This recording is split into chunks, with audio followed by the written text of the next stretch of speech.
Long ago, before this village had streetlights or paved roads, travelers would pass through the mountains to reach the coast. There was an inn along that road, small, quiet, hidden between cedar trees. The old folks here say the place was once run by a woman so beautiful, travelers forgot where they were going. Her name was Sayuri, and every man who saw her spoke of the same thing: eyes like dusk after rain, and a smile that made you forget to breathe. But beauty, children, beauty hides many webs. One night, a young man stopped at that inn during a storm. The rain was heavy, the forest dark, and she welcomed him inside with warm sake and a gentle voice. He noticed her hands were soft, too soft for someone who lived alone in the mountains. And when she poured his drink, he swore he saw something glimmer behind her, a strand of silk catching the firelight.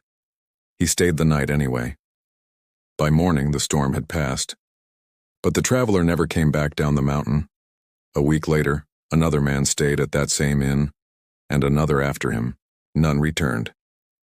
One evening, an old monk traveling through the region decided to rest there. He said Sayuri greeted him kindly, but when he looked into her eyes, he felt something moving behind them. As she served him tea, he saw a thread of silk slip from her sleeve, stretching across the tatami mats toward his leg. He struck it with his staff. The silk snapped, and the illusion around him shattered. The woman was gone.